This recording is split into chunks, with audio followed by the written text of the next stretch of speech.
All right, man. So I'm not Charlemagne. I'm not about the gossiping, but we're going to talk about the Hollywood horror stories. Uh-oh. All right. So this is going to be dedicated to the Hollywood horror stories that I've heard since I've been out here. I've been out here for a good amount of time, long enough to see the seasons change, long enough to get a few wins here or losses here. But this episode I want to talk about the Hollywood horror stories. In short, a lot of actors fall underneath the brim of another actor, another talent. Keep in mind, we're all humans. We only be so different, right? Most of us a lot of people are overlapping in like appearance, overlapping even voice type, overlapping in different types of ways. I have a friend who looks like, I have a friend who looks like, damn, I'm gonna take a shit back. No, it's fine. No. Just keep going. All right, guys. Just keep going. I have a friend who looks like Galifianakis. Oh, okay. I know who that is. Oh, the actor. Okay. Yeah. What's the guy's first name? Zach Galifianakis. There you go. Yeah, I have a friend who looks like. We know someone who looks like Zach Galifianakis. With that being said, Hollywood will hint at that when he auditions or when he's in casting process. They'll always mention that thing, but they don't hire him because they're like, oh, okay, we got like a knockoff version of this. Not the knockoff of this said talent. No, it's true though, man. It's crazy, and so it's unfortunate when you have similarity to somebody who's over you and you can get around them. This is not to say, people, that if you look like an actor that's already established, you don't have a chance. Right, it's not going to crucify you or anything like that. It's not going to crucify you. You determine your path, right? Nothing in front of you, nothing behind you, nothing to the side of you matters.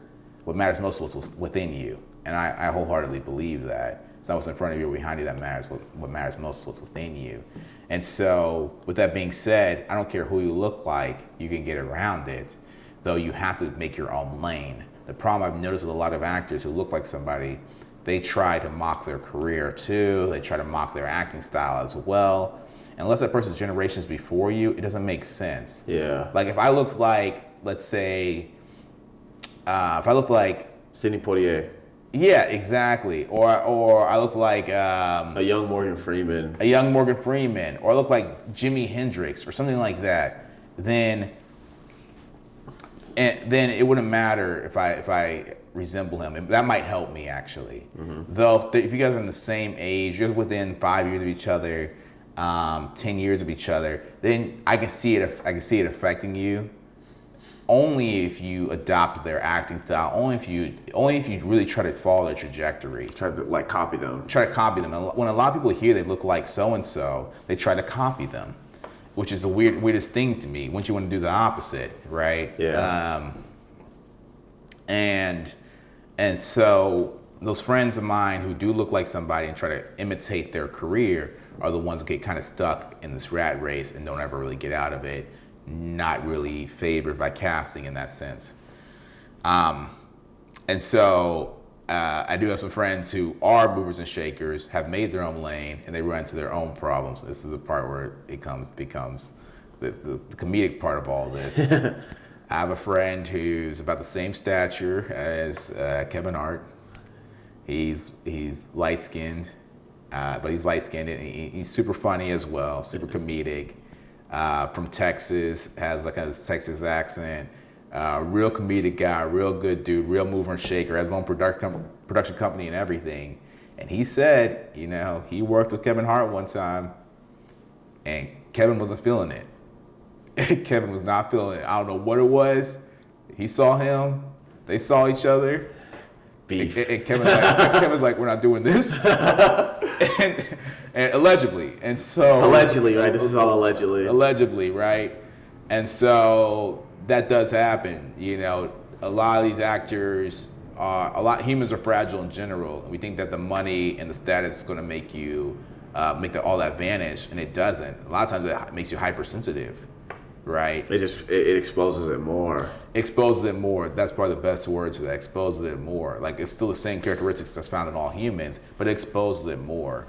And so him on the set, he was excited to see this guy that he kind of looks alike, and he's been waiting to meet him. In some way he looks up to, yeah. He looks up to, yeah. And it did not go as planned.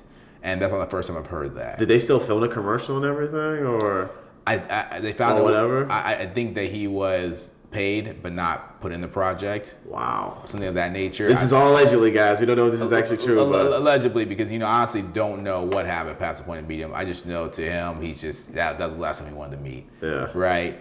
Allegedly. And so moving on from that though, there's other times I've heard this happening in Hollywood where you know, and it's also a two-part thing. Don't think it's just the star, because it could have not been Kevin at all. A lot of times production will look on set and they'll see someone who looks similar to the lead, and if you look too similar, they still will cut you. they'll fire you right on the spot, or This firing thing does not happen really in modern Hollywood like they used to. Like if this was like the 80s or maybe early 90s, you could fire somebody. But today it's just you go to production office, a little conversation or whatever. Hey, we're gonna pay you for the day, but we're not gonna use you for the shoot. That's the exact words they'll use. And a lot of times they won't even tell you why. A lot of times they will. A lot of times say you resemble the lead a lot. I know the last project I did, there's a guy there who resembled one of the other characters almost too much so that they're thinking about like, should we cut him? And the answer is yes, they should have, but they didn't. But he resembled two people. He resembled two people on the cast, not one. They already had two people that looked alike, and they got a third one that looked like them. They're like, crap, we gotta stop hiring our friends. But and so that does happen. because they don't want that person to unintentionally outshine the lead actor, who's the guy that they look like. And the best word for that, they don't want the person accidentally upstage. Upstage, yeah, not okay. No, that's true, because my bad, little side story here. This is just also allegedly rumors that I heard. You know who Jeanette Monáe is? Yep. She also auditioned for Catwoman in the new Batman movie that came out last year. But obviously, we know it went to Zoe Kravitz. But they said that I think that she was the best out of all the Catwomans as far as audition goes. And we all know it's all subjective, but the problem with her Catwoman is that she kept trying to upstage Robert Pattinson's Batman. I see. While Zoe Kravitz, you can tell her performance, she's not trying to upstage Robert Pattinson at all. So that's why they went with Zoe. That's why they went with Zoe Kravitz. Even though apparently Jeanette Monáe was the better Catwoman in terms of performance and everything, right. Zoe Kravitz was not trying to upstage Robert Pattinson. But this is all rumors, though. It's an article that I read. And I'm glad you said all that, because that has so much truth to it, guys, in this industry.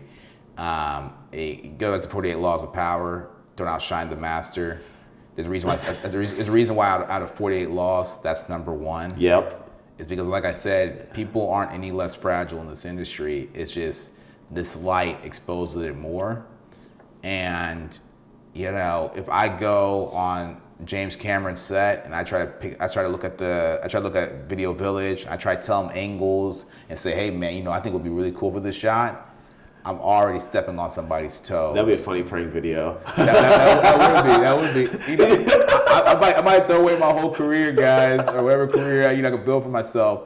I'm just going to try to get on to one of James Cameron's sets. I'm doing my work to get there diligently. Once I'm on that mug, I'm like, hey, bro, look, I see what you're trying to do, but what I did in that college course was I'll put that thing on the dolly, whip that mug around. Bro, you get all those people in the same shot, bro. I'm telling you right now, y'all don't even got to pay me for that one. Hey, I'll see my short film that I did my freshman year as an example, so you can know. Let me pull it up. What's my MacBook? Bro, have you seen that? My bad, really quick. Have you seen that one prank video of that guy? He's in bars with these rappers, and he's ordering drinks with these rappers. And he says, I want 10 bottles of champagne, 10 bottles of Hennessy. I want 100 cases of Fireball, and it's all gonna be on his tab. And you see the rapper in the video, him ordering all this stuff. Yeah. It's usually Drake, 50 Cent. And then it's become like a meme now where rappers just invite this guy, like this influencer to parties. Right. And he orders all this outrageous. I saw that stuff. Yeah, it's hilarious, but yeah. Yeah, I thought that was Drewski, and maybe it wasn't, but yeah. It's an influencer. He does that stuff all the time. It's kind of funny. Yeah. But yeah, there's a reason why out of 48 laws, that's law number one. Don't outshine the master. And I'm glad you brought that up. I'm going to title this episode about upstaging. I might title it the 48, first law of the 48. Yeah. But it's really about, in this industry, people don't know how significant that is. Upstaging the principal, upstaging the lead. Zoe Kravitz complimented the lead. Yes. And that's really important in this game full of egos. Not even saying that, Batman himself cared in that movie, but the production does, because it pulls away from the story. It alters their script. And I know a lot of people try to get that script and try to make it their Oscar-winning performance, which it can be that still, but let it be in a more organic way and don't push it where you're upstaging other talent, deriving from the story, all that. Exactly. And I like how you tied it back to 48 Laws of Power, more specifically the first rule, don't outstage the master, don't upstage the master. Don't outshine the master, yeah. But I've seen a lot of people just in my life outshine the master, whether that be, I think the best example I can think of is when I was in elementary school, there was this kid in class who was just, he was a smart ass, and the teacher got so mad at him that he sent him to the principal's office. Yeah. Yeah. He's like, okay, you got to go. Well, and I heard Robert Greene talk about this. They asked him, why'd you put that as the first law? Because it's between that one and protect your reputation at all costs. For sure. And he couldn't choose between those two. And he chose to put don't outshine the master as the first law, never outshine the master as the first law, because that's the law that's the most breached. That's the law that's most overlooked. He said people get a new job and they think they're going to impress their boss with their resume, with their capabilities, that they're going to impress their boss with all they can do, when at some point the boss is going to see them as a threat. Is going to see them less as an asset and more as a threat. And so the mistake that a lot of people do when they do this resume listing thing, you're better off doing what you can do through actions and not really speaking about it, because words are a lot more vulgar than actions. You can do the most heinous stuff, but if your words, you can do the most heinous stuff, if you don't speak about it, and it's just all action, you'll most likely be forgiven. If your words are the most vulgar and you talk about things that are sick and ill-minded or ill, those will not be forgiven. For sure. And so you see more people losing their careers over their words than anything. So, it's just interesting to me. But yeah, Robert Greene made sure during his interview about 48 Laws, explain why the first law is never outshine the master, because most people overlook that in work environments, and that goes for your day job, that goes for the household you live in. Mm-hmm. You all know what it was like when you stepped up to your parents. You all know what it was like when you lived with a grandparent and you thought you were the man of the house and you're not. And it's just it's part of the game. And then you can read the laws about courtmanship and being a good courtier and stuff like that, and that'll help you balance that out. But all those things, I would say 48 Laws is really about the hierarchy of life, the unspoken hierarchy of life. And that's why that book is a powerful one. And it puts it into words, because, these laws have been going on for such a long time, but we just never really, it was Robert Greene that actually put them into words and everything. Yeah, Robert Greene put them into words. I think he was inspired by The Art of War, and then he decided to make the 48 Laws. Yep. And The Art of War is also a great book. And, 48 Laws is not my personal favorite book. But it's exactly what it is. The law is as clear as day, and so it's definitely, if you choose to read it. I think it's the only book that's banned in prison. It's illegal to have 48 Laws. That was part of the press of it when it came out. In '98, they banned it from all prisons. I don't know if they ever lifted that, but it was banned for a near decade, man. You guys can definitely fact check that, but for a fact, it was banned from prisons across the United States, and there's a reason for that. It gives you an outline of hierarchies and how to work them in your favor. I wish I would have read that book in college when I was in my fraternity. I definitely wish I would have read that book. Do you feel like you outshined people, or? I feel like I broke. I just wish I would have known of that book, and someone actually did tell me to read it too when I was in college. But when you're in college, I'm not gonna read, Yeah. But now that I'm older, it's this one that definitely came in handy. Yeah, and make sure you guys going in with the purest intent, man. Read it just to know. The book is for 3 reasons. I'm just gonna give you 2 though. I'll let Robert Greene tell you more about it. But One reason is if for people who do want to acquire power, okay, I'm sure that's the majority of the audience. Yeah. But two is to be able to identify power dynamics in any room, to be able to identify and to avoid, someone reigning power over you. And that's the more, noble way to go about it. Just to avoid someone getting that power leverage over you, you're aware of what's going on in the room. And so, anything else? Where we on timer? No, dude, I thought you had the timer going. well, well, that's that, guys. Yep. I know we made this episode about the 48 laws, but really it's about upstate in this industry.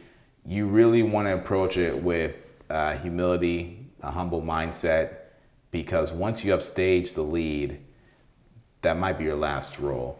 This is Black Hollywood, guys, and Go be great. go be great.